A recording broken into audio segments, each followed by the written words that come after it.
Assalamualaikum warahmatullahi wabarakatuh.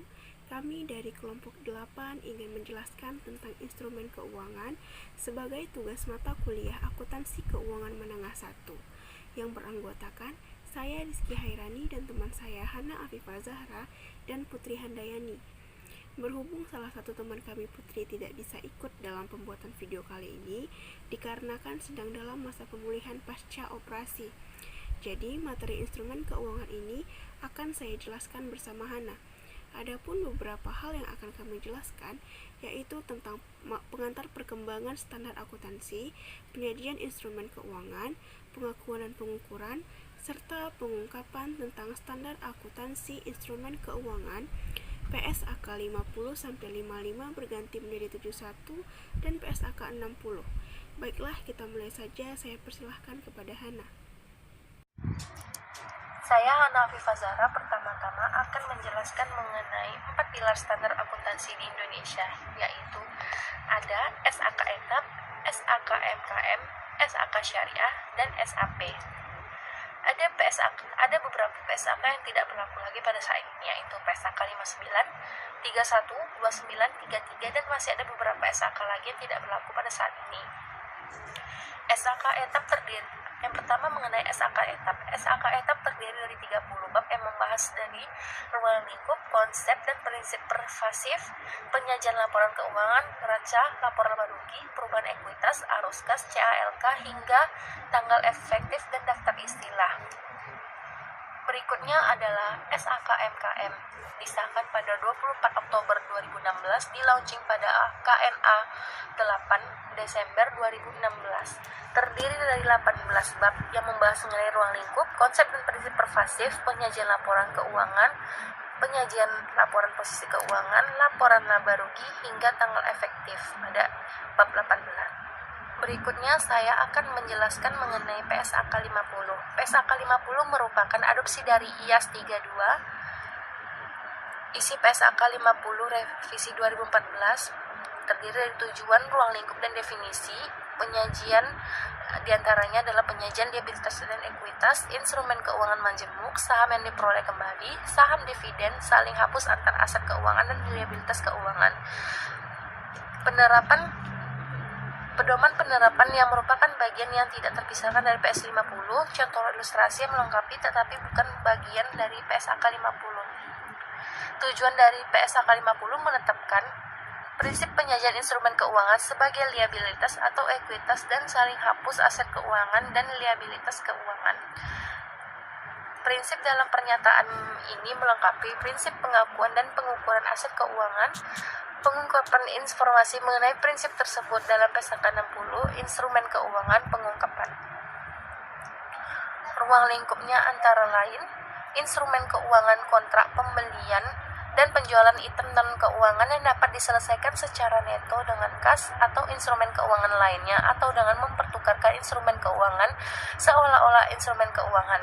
Yang kedua, diterapkan semua entitas untuk semua jenis instrumen keuangan. Dengan pengecualian sebagai berikut. Yang pertama, kepentingan di entitas anak, entitas asosiasi atau ventura bersama. Yang kedua, hak dan kewajiban pemberi kerja berdasarkan program imbalan kerja dalam PSAK 24. Yang ketiga, kontrak asuransi namun berlaku untuk derivatif yang melekat pada kontrak asuransi jika PSAK 55 mensyaratkan mencatat kontrak derivatif secara terpisah. Yang keempat, instrumen keuangan dalam ruang lingkup kontrak asuransi. Yang kelima, instrumen keuangan, kontrak, dan kewajiban dalam transaksi pembayaran berdasarkan PSAK 53. Setiap kontrak yang menambah nilai aset keuangan entitas dan di sisi lain liabilitas keuangan atau instrumen ekuitas entitas lain. Aset keuangan terdiri dari kas, instrumen ekuitas, hak kontraktual, kontrak yang akan diselesaikan, liabilitas keuangan, kewajiban kontraktual, kontrak yang akan atau mungkin diselesaikan dengan menggunakan instrumen ekuitas yang diterbitkan entitas dan merupakan suatu non-derivatif atau derivatif. Klasifikasi instrumen keuangan. Definisi instrumen keuangan yaitu setiap kontrak yang menambah nilai aset keuangan entitas dan liabilitas keuangan atau instrumen ekuitas entitas lain.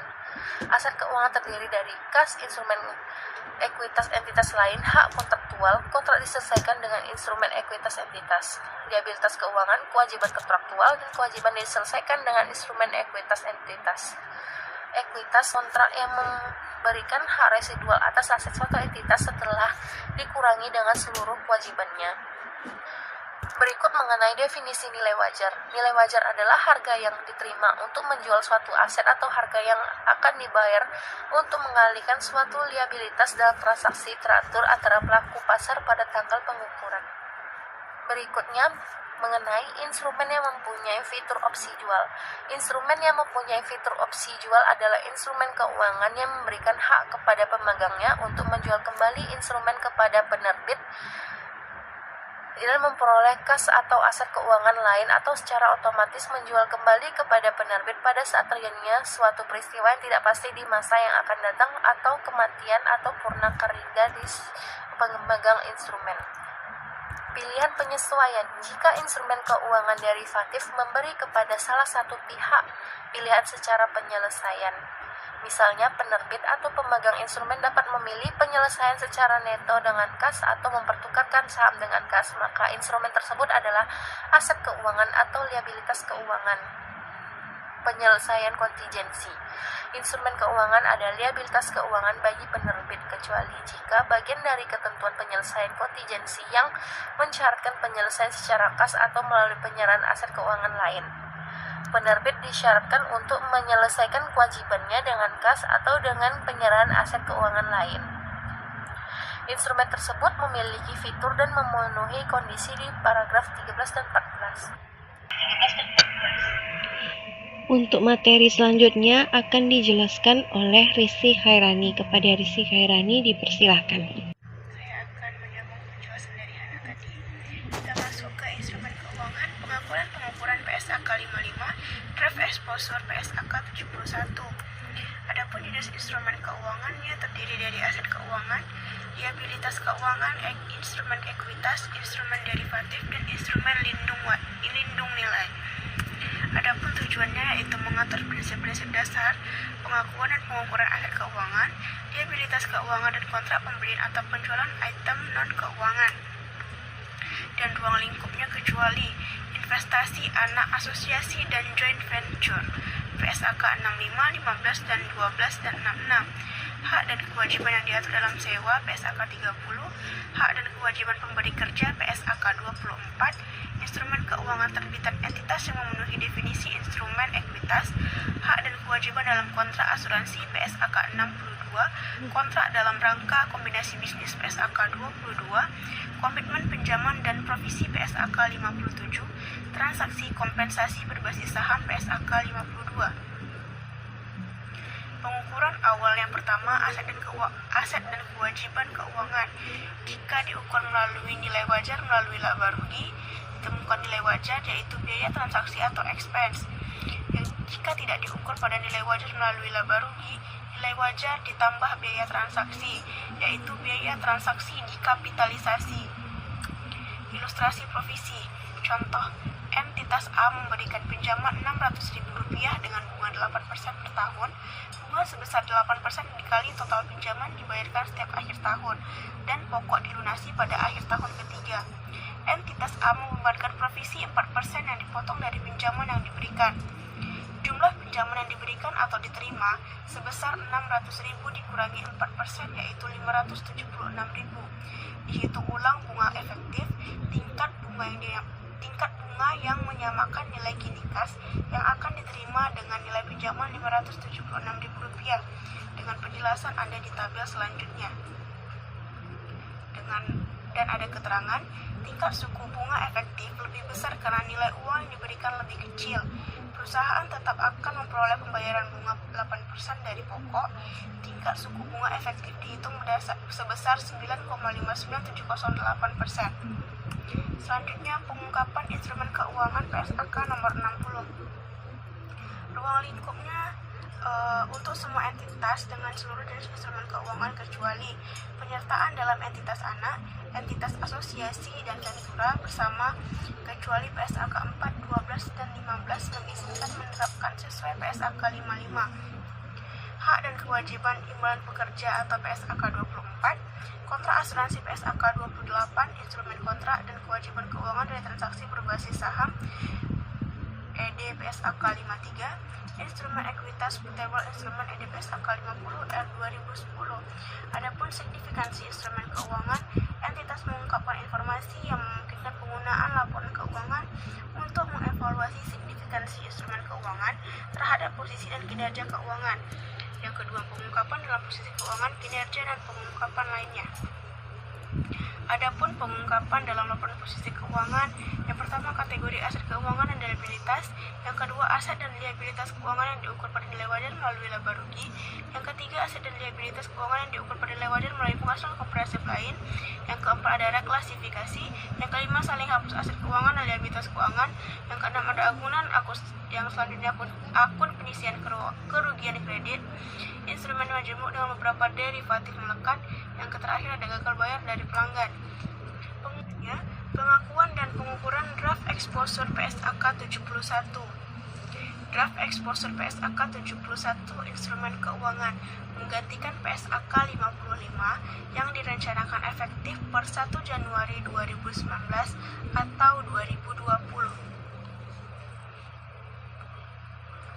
Draft exposure PSAK 71 instrumen keuangan. Yang pertama, perubahan format mengikuti IFRS bab 1 tujuan, bab 2 ruang lingkup, bab 3 pengakuan pengakuan, bab 4 klasifikasi, bab 5 pengukuran, bab 6 akuntansi lindung nilai. Tanggal efektif dan ketentuan transisi. Tanggal efektif 1 Januari 2019 kemungkinan akan diundur. Perbedaan dengan IAS acuan amandemen IFRS 3 Business Combination IFRS 15 Revenue from Contract with Customer IFRS 16 Leases tidak dilakukan karena belum diadopsi. Dan ketentuan transisi. Adapun klasifikasinya adalah aset keuangan, liabilitas keuangan, derivatif melekat yaitu kontrak hibrid dengan aset keuangan sebagai kontrak utama dan kontrak lainnya. Adapun pengukurannya ada pengukuran awal, pengukuran selanjutnya aset keuangan, pengukuran selanjutnya liabilitas keuangan, pengukuran biaya perolehan diamortisasi, penghapusan dan penurunan nilai. Pengungkapan PSAK 60. Entitas harus untuk mengungkapkan informasi yang memungkinkan pengguna laporan keuangan untuk mengevaluasi signifikansi instrumen keuangan terhadap posisi dan kinerja keuangan. Yang kedua, pengungkapan hierarki nilai wajar yang terdiri dari tingkat 1 harga kuotasi pasar, tingkat 2 input selain harga kuotasian, yang ketiga tingkat 3 input yang bukan berdasar harga pasar. Selanjutnya jenis dan tingkat resiko yang timbul dari instrumen keuangan, pengungkapan kualitatif atau exposure timbul dari risiko, tujuan kebijakan dan proses pengelolaan risiko. Yang terakhir, pengungkapan kuantitatif resiko kredit, resiko likuiditas, analisis sensitivitas. Pengungkapan kualitatif dan kuantitatif, exposure dan timbul dari risiko, tujuan kebijakan dan proses pengelolaan risiko serta metode untuk mengukur perubahan atas kedua hal di atas yaitu termasuk ke dalam metode kualitatif. Sedangkan ikhtisar data kuantitatif terhadap risiko pada akhir periode laporan, pengungkapan yang dipersyaratkan per PA per 36 sampai 42, konsentrasi risiko jika tidak terlihat pada dua pengungkapan di atas termasuk ke kuantitatif. Demikian yang bisa kami sampaikan tentang materi instrumen keuangan sebagai tugas mata kuliah akuntansi keuangan menengah 1 dengan dosen pengampu Ibu Siti Samsia SEMAK. Semoga bermanfaat dan mohon maaf apabila terjadi kesalahan baik disengaja maupun tidak sengaja. Lebih kurang kami mohon maaf. Wabillahi taufiq wal hidayah. Wassalamualaikum warahmatullahi wabarakatuh.